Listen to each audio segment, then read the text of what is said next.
Hi students, today we are going to start the chapter capacitor and capacitance.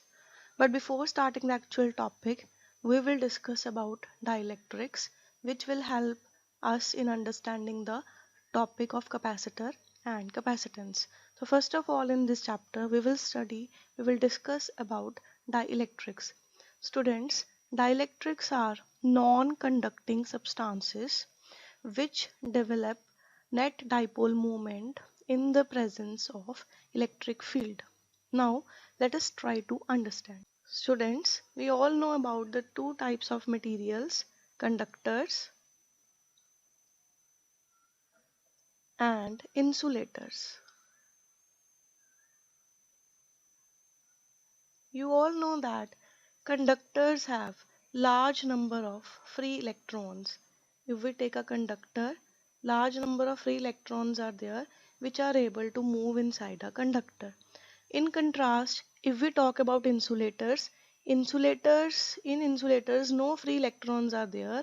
Electrons are bound inside the atom itself. In atom there are positive protons and electrons, and no electron is free to move in an insulator. While there are certain insulators in which the charge can be induced. There are certain insulators in which charge can be induced, or we can say electric field can be induced. Such insulators are called dielectrics. It means dielectrics are what? They are basically insulators. We can say कि dielectrics are insulators, but we can't say कि insulators are dielectrics, because in all the insulators charge cannot be induced. Certain types of insulators charge can be induced, and such insulators, such non-conducting substances are called dielectrics. Now here we will discuss two types of dielectrics and how the charge can be induced. We have to discuss this. Two types of dielectrics are there. One are polar dielectrics, other are non-polar dielectrics. Now polar dielectrics are those in which the atom has, we can say the molecule has a positive charge, center of positive charge, center of negative charge, which coincide with each other. Students, as we have studied in class plus 1 about the center of mass.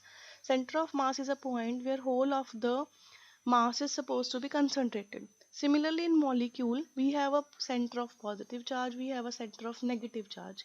Center of positive charge means where whole of the positive charge is supposed to be concentrated, and center of negative charge means where whole of the negative charge is supposed to be concentrated. The polar molecules are that kind of molecules in which center of positive and negative charges coincide. There is no separation. और we can say अगर हमारे पास एक positive charge है एक negative charge है and there is a separation between the two, it acts as a dipole. Dipole we have studied कि एक नेगेटिव चार्ज एक positive charge distance between the two, तो there is certain dipole moment. But if the positive and negative charge lies at the same place, then this distance 2a will become 0, or we can say dipole moment will also be 0. So we can say polar molecules are those in which there is the net dipole moment of the molecule is 0. Such molecules have no net dipole moment. The center of positive and negative charges, they coincide with each other. Such molecules are polar. On the other hand, non-polar are those in which the center of positive and negative charges, they do not coincide. There is a gap between the two. They are separated from each other. So in such molecules, there is a separation between the positive and negative charge. The separation is there. It means the molecule itself has permanent dipole moment. But if we take a non-polar material, these individual atoms, they are aligned randomly. Although each molecule has a dipole moment, her molecule की dipole moment है, लेकिन material के अंदर जो molecules हैं वो randomly aligned हैं, एक पॉजिटिव दूसरे के नेगेटिव के इफेक्ट को कैंसल आउट करता है, और जो नेट डाइपोल मोमेंट है दैट इज ज़ीरो। तो पोलर के अंदर भी जो नेट डाइपोल मोमेंट है वो ज़ीरो है, और नॉन पोलर के अंदर भी नेट डाइपोल मोमेंट ज़ीरो है। रीजंस डिफरेंट है। पोलर में नेट डाइपोल मोमेंट इसलिए ज़ीरो है, अभी centre of positive and negative charges are coinciding, और मॉलिक्यूल की, इंडिविजुअल मॉलिक्यूल की जो नेट डाइपोल मोमेंट है वो ज़ीरो है। लेकिन नॉन पोलर में हर एक मॉलिक्यूल की नेट डाइपोल मोमेंट है, लेकिन जो इंडिविजुअल मॉलिक्यूल्स है वो रैंडमली अलाइंड है, तो जो टोटल डाइपोल मोमेंट है मटेरियल की वो ज़ीरो है। तो ये इनका बिहेवियर है जब हमने कोई भी इलेक्ट्रिक फील्ड अप्लाई नहीं किया। When we have not applied an electric field, तो दोनों की जो नेट डाइपोल मोमेंट है ज़ीरो है। लेकिन अगर हम इलेक्ट्रिक फील्ड अप्लाई करेंगे तो इनका जो बिहेवियर है वो चेंज हो जाएगा। दोनों का बिहेवियर देखो कैसे चेंज होएगा। अब हमने पोलर को एक इलेक्ट्रिक फील्ड के अंदर रखा, ये हमारे पास सपोज दो प्लेट्स हैं, इस पे पॉजिटिव चार्ज है, इस पॉजिटिव की वजह से ये नेगेटिव इंड्यूस हो जाएगा, और इलेक्ट्रिक फील्ड की डायरेक्शन हमारे पास कैसी होती है, पॉजिटिव टू नेगेटिव। इस डायरेक्शन में जो हमारा इलेक्ट्रिक फील्ड है, suppose it is E not, ये हमारा इलेक्ट्रिक फील्ड एग्जिस्ट कर रहा है। अब ऐसे मटेरियल के अंदर इलेक्ट्रिक फील्ड के अंदर हमने एक पोलर सब्सटेंस को प्लेस कर दिया, एक पोलर डाइलेक्ट्रिक को हमने यहाँ पे प्लेस कर दिया। नाउ इलेक्ट्रिक फील्ड का क्या इफेक्ट होएगा, अब इस पॉजिटिव की वजह से जो एटम है उसका जो नेगेटिव चार्ज है वो पॉजिटिव की तरफ उसकी अलाइनमेंट होएगी।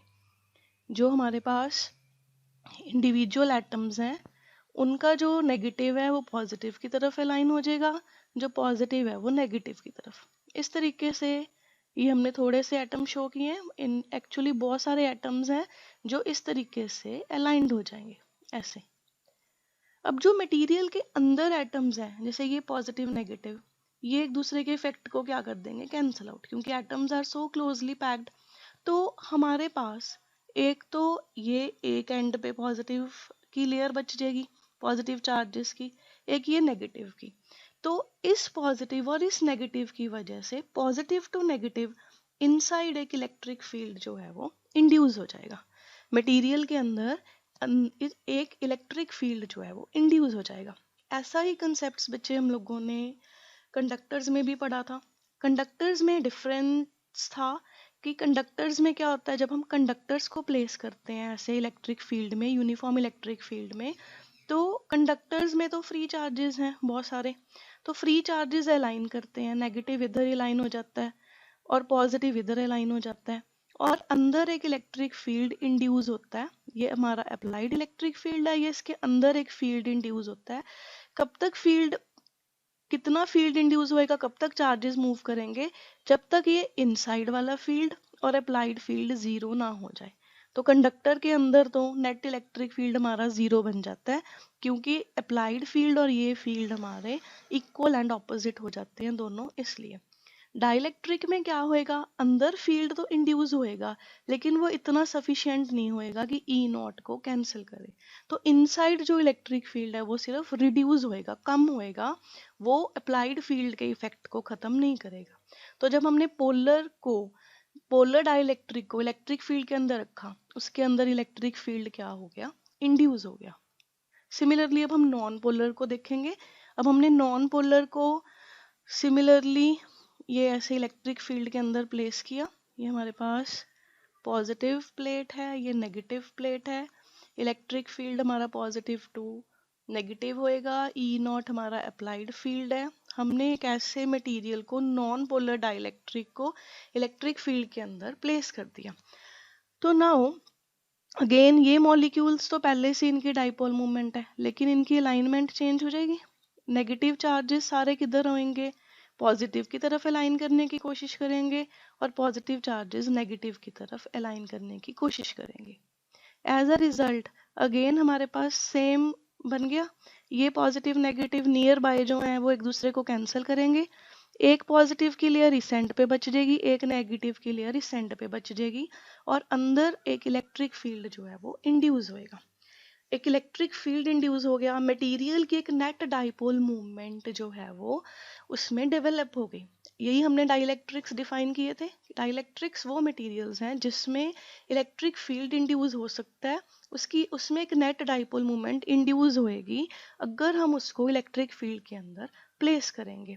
तो एक नेट डाइपोल मूवमेंट डेवलप हो गई हमारे पास, एक नेट डाइपोल मूवमेंट इसके अंदर डेवलप हो गई डाइलेक्ट्रिक के अंदर, जब हमने इसको इलेक्ट्रिक फील्ड के अंदर प्लेस किया।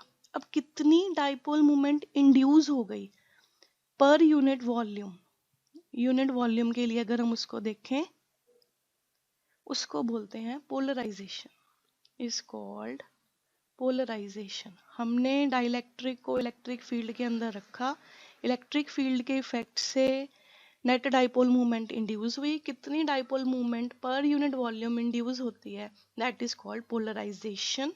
पोलराइजेशन को कैपिटल पी से हम डिनोट करते हैं। पोलराइजेशन इलेक्ट्रिक फील्ड पे डिपेंड करेगी, इलेक्ट्रिक फील्ड स्ट्रॉन्ग होएगा, मटेरियल मॉलिक्यूल्स ज़्यादा अलाइंड होंगे और पोलराइजेशन ज़्यादा होएगी। ये प्रोपोर्शनैलिटी का जब हम साइन हटाते हैं यहाँ से, तो it comes out to be this sign, इस साइन को बोलते हैं जेटा, और मटेरियल की ये ससेप्टिबिलिटी होती है, ससेप्टिबिलिटी इसको प्रॉपर्टी को बोलते हैं, ससेप्टिबिलिटी डाइलेक्ट्रिक की, कि वो कितनी इजीली उसमें कितनी ज़्यादा उसमें डाइपोल मूवमेंट जो है वो इंड्यूस हो सकती है। ये ससेप्टिबिलिटी जो है वो डिपेंड करती है डाइलेक्ट्रिक पे, करेक्टरिस्टिक ऑफ डाइलेक्ट्रिक है, करेक्टरिस्टिक ऑफ डाइलेक्ट्रिक है। इसका मतलब डाइलेक्ट्रिक के नेचर पे डिपेंड करेगा कि उसकी ससेप्टिबिलिटी कितनी है, उसकी कितनी टेंडेंसी है डाइपोल मूवमेंट उसमें इंड्यूस हो सके, तो that thing is called susceptibility. तो मटेरियल कितना पोलराइज होता है वो दो चीज़ों पे डिपेंड करेगा, कितना पोलराइज होता है, एक तो हमने इलेक्ट्रिक फील्ड कितना अप्लाई किया, दूसरा नेचर ऑफ डाइलेक्ट्रिक, डाइलेक्ट्रिक हमने कौन सा सेलेक्ट किया, तो दैट इज पोलराइजेशन। अब हमने जो नेक्स्ट टॉपिक हमने पढ़ना है कैपेसिटर, तो कैपेसिटर में भी ऐसे ही दो प्लेट्स होती हैं, दो कंडक्टर्स होते हैं, और कंडक्टर्स में ये जो स्पेस है वहाँ पे हम डाइलेक्ट्रिक को प्लेस करते हैं, और इसीलिए हमने ये टॉपिक यहाँ पे पहले डिस्कस किया है कि डाइलेक्ट्रिक को जब हम इलेक्ट्रिक फील्ड के अंदर रखते हैं तो उस पर क्या इफेक्ट होता है, किस तरीके से उसके अंदर इलेक्ट्रिक फील्ड जो है वो इंड्यूस होता है। नाउ अब हम लोग अपने एक्चुअल टॉपिक जो हमारा चैप्टर है कैपेसिटर्स के बारे में यहाँ पे हम लोग डिस्कस करेंगे। Now we are going to discuss about capacitor. Capacitor जो है that is an arrangement to store charge, simply an arrangement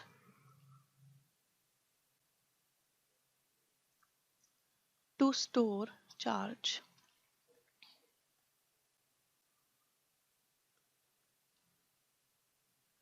suppose हमारे पास एक कंडक्टर है, we can give any some charge to this conductor, ये conductor charge को store कर सकता है, तो ये हमारा, इस कंडक्टर को हम क्या कह सकते हैं, कैपेसिटर। कैपेसिटर की क्या रिक्वायरमेंट होती है, सपोज हमारे पास टैप में वाटर फ्लो कर रहा है, वाटर फ्लो जो है वो बहुत कम है, थोड़ा थोड़ा पानी टैप में आ रहा है, और हमने उस वाटर से, पानी से हमने we wish to wash the car और द स्कूटी व्हाटएवर। अब इतने थोड़े थोड़े पानी से हम अपना व्हीकल वॉश नहीं कर सकते, then what we will do, we will store that water in the bucket, bucket को हम यूज़ करेंगे और उससे हम अपना जो व्हीकल है वो वॉश करेंगे, तो वो बकेट यूज़ होती है वाटर को स्टोर करने के लिए। सिमिलरली कैपेसिटर एक अरेंजमेंट है जो चार्ज को स्टोर करेगा, लाइक जैसे कैमरा फ्लैश होती है, उसमें कैपेसिटर लगा देते हैं कैमरा में, हमें कॉन्टिन्यूटी में बहुत ज़्यादा करंट नहीं चाहिए, जब फ्लैश हो चलानी है हमें तभी हमें ज़्यादा करंट की रिक्वायरमेंट है, तो कैपेसिटर क्या करता है, चार्ज को स्टोर कर लेता है। जब हम उसको कनेक्ट कर देते हैं, कैपेसिटर एक सर्किट में हमने लगा दिया, वो एकदम से जो सारा चार्ज है वो with in a fraction of second discharge हो जाता है, जिससे जो लार्ज अमाउंट ऑफ करंट जो है वो प्रोड्यूस होता है। And that is the role of capacitor. Capacitor जैसे बकेट को यूज किया जाता है वाटर को स्टोर करने के लिए, हमें लार्ज अमाउंट ऑफ वाटर चाहिए, हमें व्हीकल वॉश करना है, थोड़े थोड़े पानी से हम उसको नहीं वॉश कर सकते, तो same is the role of capacitor. Capacitor में जो चार्ज को हम स्टोर कर सकते हैं। तो अब एक जो कंडक्टर है, हम इसको चार्ज प्रोवाइड कर रहे हैं, तो बहुत ज़्यादा चार्ज हम इसको नहीं दे पाएंगे, पॉजिटिव पॉजिटिव को रिपेल करना जो है वो स्टार्ट कर देगा। तो उसके लिए हम लोग इसमें पढ़ेंगे कि क्या इसका प्रिंसिपल है, किस तरीके से हम उसकी कैपेसिटी को, एबिलिटी को, कि कंडक्टर की एबिलिटी को, चार्ज को स्टोर करने के लिए हम उसको इम्प्रूव कर सकते हैं। इसके लिए सपोज हमने एक मेटालिक प्लेट ली, एक प्लेट को हमने कुछ पॉजिटिव चार्ज दिया। अब जैसे जैसे हम चार्ज देंगे, चार्ज बढ़ेगा, पोटेंशियल भी बढ़ेगा। पोटेंशियल हमने पढ़ा पहले, पोटेंशियल जो है वो चार्ज पे डिपेंड करता है। जैसे जैसे हम चार्ज ज़्यादा प्रोवाइड करेंगे पोटेंशियल बढ़ेगा, तो कुछ एक टाइम के बाद हम इसको और ज़्यादा चार्ज प्रोवाइड नहीं कर पाएंगे। फिर हमने क्या किया, एक और कंडक्टर इसके पैरेलली प्लेस किया, एक और प्लेट जो है वो हमने यहाँ पे प्लेस की। Now what will happen, plate के एक साइड पे जो कि इस प्लेट के सामने है, नेगेटिव चार्ज इंड्यूस हो जाएगा। यहाँ पे नेगेटिव चार्ज विल इंड्यूस, और ऑपोजिट साइड पे पॉजिटिव चार्ज विल इंड्यूस। अब अगर हम इस अरेंजमेंट के पोटेंशियल की बात करें, सपोज ये वाला जो सारा पॉजिटिव चार्ज है इसको मैंने Q1 ले लिया, ये नेगेटिव चार्ज को मैंने Q2 ले लिया, इसको मैंने Q3 ले लिया। जब सिर्फ ये वाला चार्ज है पॉजिटिव चार्ज, इसके पोटेंशियल की अगर हम बात करें, तो पोटेंशियल V1 जो है वो इस चार्ज पे डिपेंड करेगा। पोटेंशियल V1, जितना चार्ज ज़्यादा होएगा उतना पोटेंशियल ज़्यादा होएगा। जैसे जैसे हम ज़्यादा चार्ज देंगे पोटेंशियल की वैल्यू बढ़ जाएगी।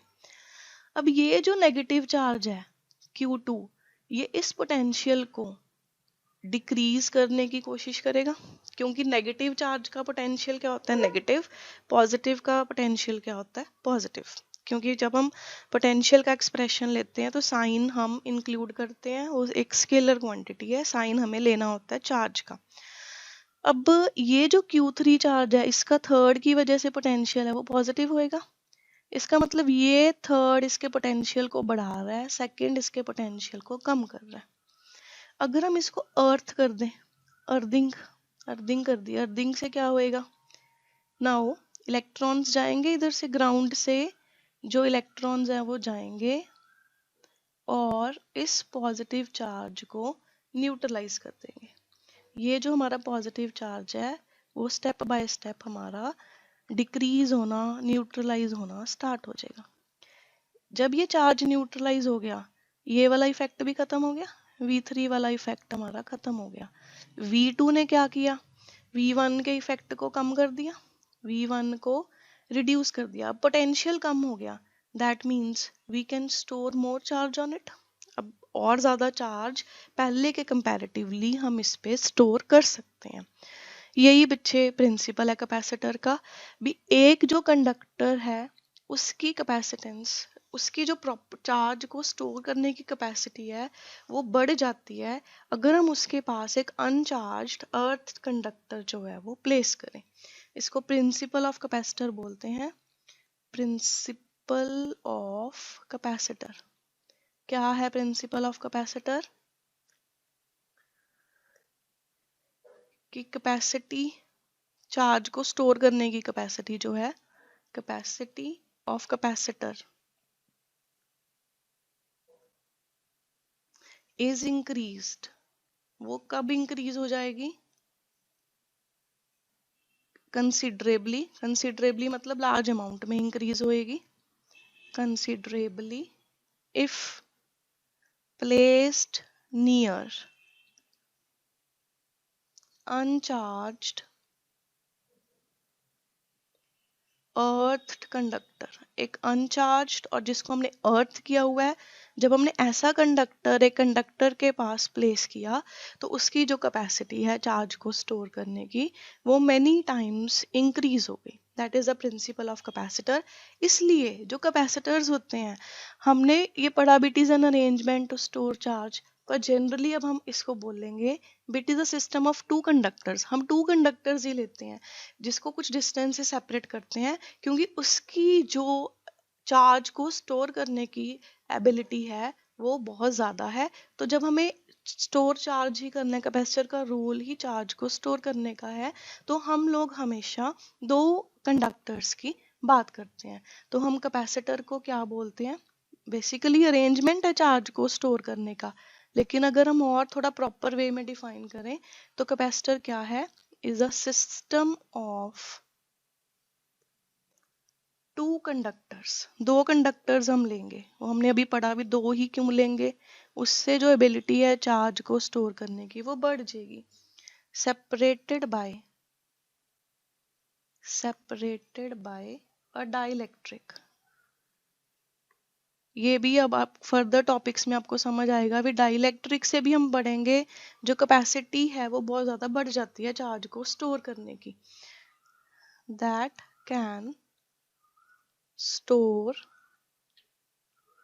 large amount of charge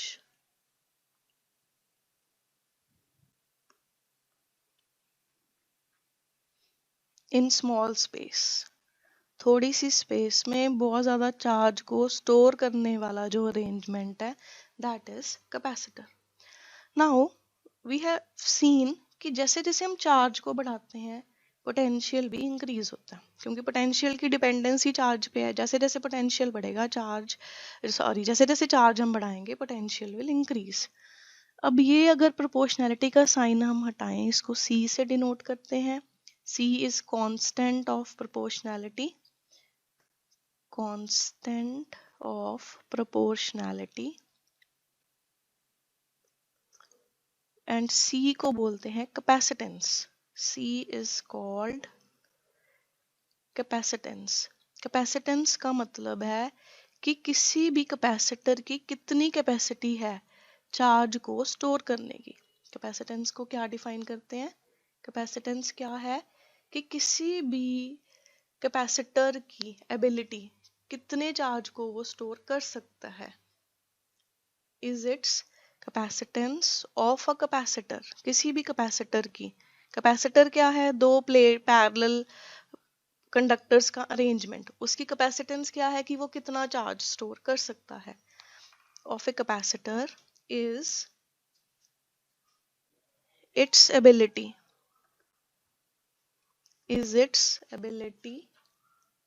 to store electric charge। कितना इलेक्ट्रिक चार्ज वो स्टोर कर सकता है, that is called its capacitance। now capacitance जो है that is the ratio of Q is to V, but जो capacitance है that is independent of charge and potential। As the Q increases, potential also increases in the same ratio, and the ratio capacitance remains the fixed। As if you have remember, while studying the Ohm's law we have studied V upon I R। वहाँ पे भी हमने ऐसी कुछ statement पढ़ी थी कि जैसे जैसे पोटेंशियल बढ़ाते हैं करंट इंक्रीज होता है, और दोनों की जो रेशियो रेजिस्टेंस है वो कांस्टेंट रहती है। रेजिस्टेंस V और I पे डिपेंड नहीं करती, रेजिस्टेंस डिफरेंट फैक्टर्स पे डिपेंड करती है। सिमिलर कंसेप्ट हमारे पास यहाँ पे है। जो कैपेसिटेंस है वो चार्ज पे पोटेंशियल पे डिपेंड नहीं करती, although it is the ratio of charges to potential, but capacitance किस पे डिपेंड करती है? कैपेसिटेंस डिपेंड्स अपॉन, हमारे पास तीन फैक्टर्स हैं जिन पे जो कैपेसिटेंस है वो हमारी डिपेंड करती है। फर्स्ट फैक्टर है हमारे पास shape and size of conductor, जिस कंडक्टर ने चार्ज को स्टोर करना है, shape and size of conductor. Second point है हमारे पास डिस्टेंस बिटवीन टू कंडक्टर्स, दो कंडक्टर्स में क्या गैप है, two conductors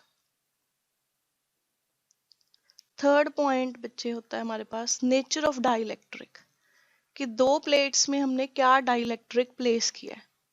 nature of dielectric between the conductors.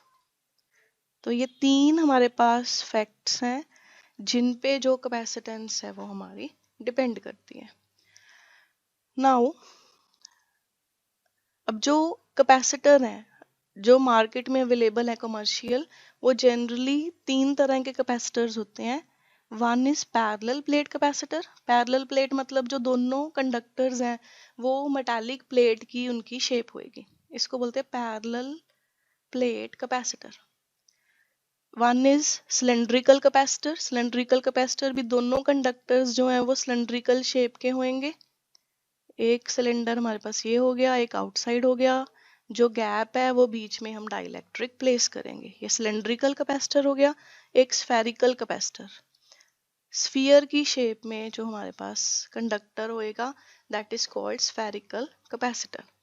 But in this chapter we will discuss in detail about the parallel plate capacitor only. तो capacitance जो है वो इन फैक्टर्स पे depend करेगी, कंडक्टर की शेप और साइज पे, कंडक्टर्स में क्या डिस्टेंस है या क्या गैप है, देन इस इन प्लेट्स में हमने कौन सा जो डाइलेक्ट्रिक है वो फिल किया, इन पे हमारी कैपेसिटेंस जो है वो डिपेंड करेगी.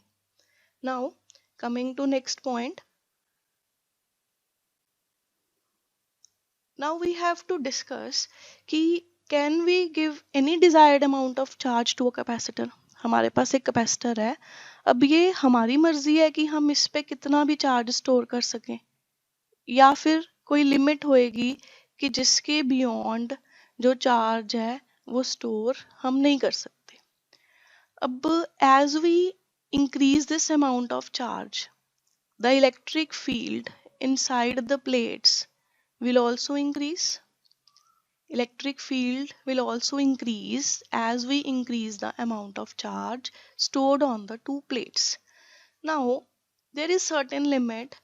अब अगर हमने कैपेसिटर की प्लेट्स में एयर है हमारे पास, हमने कोई डाइलेक्ट्रिक फिल नहीं किया, सिंपली हम एयर की बात करें, तो जैसे जैसे इलेक्ट्रिक फील्ड बढ़ेगा, एक पर्टिकुलर वैल्यू जब आ जाती है इलेक्ट्रिक फील्ड की 3 × 10⁻⁶ वोल्ट पर मीटर, इस इलेक्ट्रिक फील्ड पे आके जो एयर है हमारी वो आयोनाइज हो जाती है. Air gets ionised. आयोनाइज का मतलब क्या है कि जो एटम है उसमें से इलेक्ट्रॉन्स इलेक्ट्रिक फील्ड की वजह से बाहर आ जाएंगे. हमारे पास ऐसे आयंस, पॉजिटिव आयंस और इलेक्ट्रॉन्स जो है वो आ जाएंगे, एयर आयोनाइज होगी. अब अगर ये एयर ऐसे आयोनाइज हो गई, हमारे पास पॉजिटिव आयंस इलेक्ट्रॉन्स फॉर्म हो गए, तो इलेक्ट्रॉन्स की क्या टेंडेंसी होएगी, इस पॉजिटिव को जाके न्यूट्रलाइज करने की, जो कि फर्दर अब क्या करेगा, इलेक्ट्रिक फील्ड के इफेक्ट को रिड्यूस कर देगा. That means there is a limit जिसके बियॉन्ड हम चार्ज को कैपेसिटर पे स्टोर नहीं कर सकते. और कितनी मैक्सिमम इलेक्ट्रिक फील्ड इसमें हो सकता है, कितना चार्ज स्टोर हो सकता है, that is called the dielectric strength. उसको बोलते हैं डाइलेक्ट्रिक स्ट्रेंथ. डाइलेक्ट्रिक स्ट्रेंथ क्या है कि मैक्सिमम कितना इलेक्ट्रिक फील्ड हो सकता है कि जो डाइलेक्ट्रिक है जब ये आयनाइजेशन हो जाती है, that is called breakdown, कि वो ब्रेक डाउन ना होए. देखो डाइलेक्ट्रिक स्ट्रेंथ को हम डिफाइन करते हैं maximum electric field that a dielectric can tolerate without breakdown of its insulating property. Insulating property कब ब्रेक डाउन हो जाएगी, जब मटेरियल आयोनाइज हो गया. इंसुलेटर मींस कोई फ्री चार्जेस नहीं है, और जब एयर आयोनाइज हो गई, मटेरियल आयोनाइज हो गया, तो इलेक्ट्रॉन्स एटम में से बाहर आ गए, मींस उसकी इंसुलेटिंग प्रॉपर्टी जो है वो ब्रेक डाउन हो गई, जो मटेरियल है हमारा वो आयोनाइज हो गया. तो कितना मैक्सिमम इलेक्ट्रिक फील्ड एक डाइलेक्ट्रिक में पॉसिबल है कि ब्रेक डाउन ना हुए, that is called dielectric strength.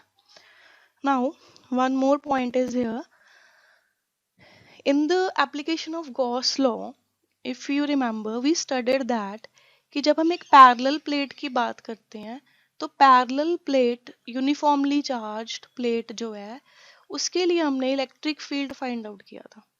Electric field किसी भी पॉइंट पे होता है एक सिंगल प्लेट की वजह से सिग्मा अपॉन 2 एप्सिलॉन नॉट.